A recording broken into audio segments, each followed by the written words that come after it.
kadalanan. Mga batang naglatagaw, walay kapadulngan. Sa ilaon yang pagdako, kinsa ang nagmatuto, unsay ikahatag nila sa katilingban. Kristuhan, way pagpakabana, dili ba nadungog nakita. Sulti na, sulti na, sulti na, sulti na, katawhan nagpadayon sa sala nga nagdaot sa kaumaon.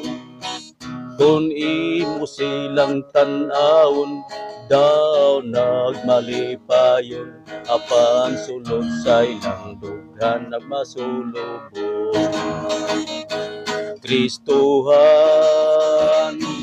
way pagpakabana, dili ba nadungog mo nakita. Sulti na, sulti na, sulti na, sulti na, katawhan nagpadayon sa ilang mga kasalanan. Kung dili mo masultihan, mamatay sa kasalanan. Sa ilang dugo sa Diyos ikaw paninglan. Kristuhan, way pagkakabana, dili ba nadungog nakita. Sulti na, sulti na, sulti na, sulti na, sulti na. Praise the Lord, hallelujah. Maigsoon ang atong awit karon nang naghagit kini kanato, labi na gyud nga nagtuo kita Kristohanon. Kasi tayong kita Kristohanon. Dako kining hagit nato. Sa daghan kay kabataan atong makita nga naglagatagaw sa kadalanan.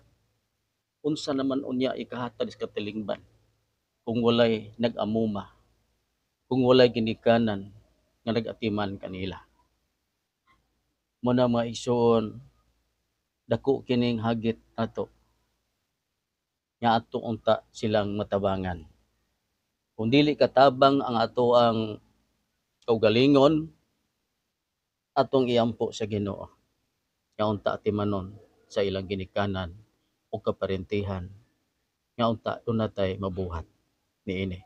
Aron wala tay tulubagon. Kay mabasa ra bala sa Ezekiel 3:16 ngadto sa 21, 17 nga paninglan ta sa dugo sa maong tao. Kung nagpadayon siya sa pagpakasala, unya wala nato siya masultihi. Apan kung nasultihan nato siya, unya o padayon sa pagpakasala, dili ta paninglan sa Ginoo. Kung una siya'y nangalagad sa Ginoo, unya ni wala mo padayon. Nagbuhat ng mga sala. Ato sa bihapon ng obligasyon nga ato kining masultihan. Nga unta mubalik sila sa Ginoo. O mubalik sa sabakan sa Ginoo. E kung dili sila mupatuo, mupadayon sila, wala na tayo tulubagon. Amen? Muna nga daghan kita makita karon sa makatawhan nga diha sa makahilayan malipayon kaayo tan-awon ang ilang panagway. Apan sulod siya lang kasing-kasing dili tinuod nga malipayon. Kana ay naghambin sa ilang kinasuluran. Wala magdambiruan si Ginoong Hesus. Wala mapadayon si Ginoong Hesus. Wala ma-welcome sa kasing-kasing. Dili siguro tanan, apan kasagaran yun mga igsoon. O na nga obligasyon na to. Magpahibalo lang ta. Trabaho sa Ginoo ang papanalangin sa ato ang pag-istorya, pagpaambit ngadto kanila. Igo ra ta magpahibalo. Trabaho na sa Ginoo ang paghikap sa kasing-kasing sa tao. Kibisag unsaon pa nato ang tao, wala tay mahimo. Igo lang ta magpahibalo sa kaayo sa Ginoo. Ay iyatang ipakamatyan. Haron do natay kaluwasan. Amen. Ipakamatyan ta na Ginoong Hesus. Muna giandam pa gyud niya. Sayang iyang giandam nga dili nato maangkon. Ato pangayoon sa Ginoo. Mga isuon wala sa akong kaugalingon nga hingpit ako. Perfect nako. Magdungan kita, maginampuay ta. Aron makapadayon ta ikaw ako. Itang tanan igugma sa Ginoo. Label ang atong lantaw niya ngari kanato. Una ako kini gibuhat para mapaampit ako sa akong mga anak nga nagkalagyo. Akong mga igsuon, tanan ko umangkon kapartiyan kaliwatan sa tanan mga tao. Tungod sa akong kabisi sa trabaho, nagbuhat ako gamay nga pamaagi niini. Basin na lang mahimuot ang Ginoo. Malipay ang Ginoo. Basin na lang sa tanang mutan-aw niini, tanugon ang ilang kasing-kasig una-una ug mamalandong sila nga walay mobatok sa kalibutan. Usugod ta sa dili, mobiya kita niining kalibutana.